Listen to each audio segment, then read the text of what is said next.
আজকে গাড়িতে আসতে আসতে শুনলাম কোন এক পাগলা, আমি কঠোর কোনো ফতুয়া দিচ্ছি না, কারণ আমাকে ভিডিও দেখতে হবে, যতটুকু সংবাদ পৌঁছেছে আমার মিডিয়া সেল যতটুকু পাঠিয়েছে, বক্তা বলছে নবী অর্থ সাংবাদিক। আমরা যাকে আদর্শ নেতা হিসাবে মানি, মুহাম্মদ রাসূলুল্লাহ সাল্লাল্লাহু আলাইহি ওয়াসাল্লাম, তাকে আল্লাহ যে নাম দিয়ে দুনিয়ায় পাঠিয়েছিলেন তার নাম নবী। নবী মানে সংবাদ বাহক।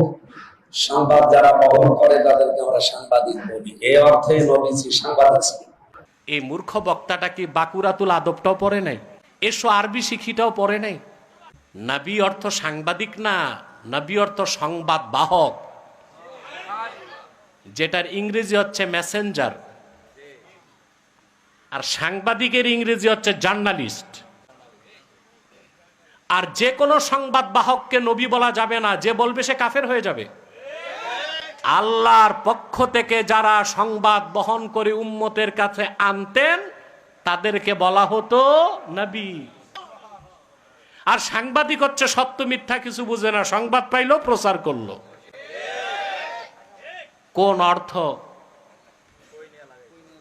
কোন শব্দের কি অর্থ এতটুকু জ্ঞান নাই।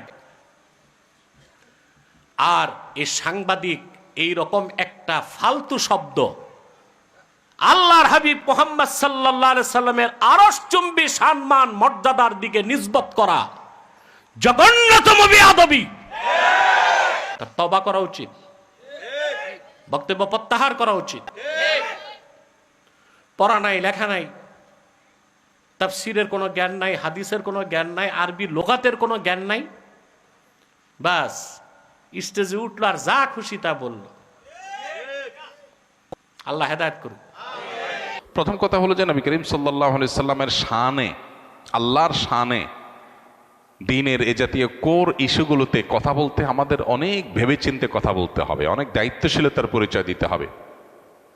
আমি যদি মনে হয় যে অতিরিক্ত কথা বলার কারণে, অতিরিক্ত চাপ নেওয়ার কারণে আমার দ্বারায় ভুল হওয়ার সম্ভাবনা অনেক বেশি, তাহলে সেই চাপ কমাতে হবে, কারণ বিষয়টা অনেক স্পর্শকাতর।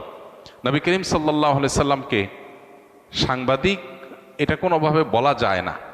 তিনি সংবাদ ওহির বাহক ছিলেন, ওহির বার্তা পৌঁছে দিয়েছেন আমাদের কাছে। তিনি রাসূলুন আমিন, তিনি নবী আল উম্মি। তাকে আল্লাহ তাআলা যে সমস্ত উপাধিতে ভূষিত করেছেন আমরা সেই উপাধিগুলো তাকে দেব।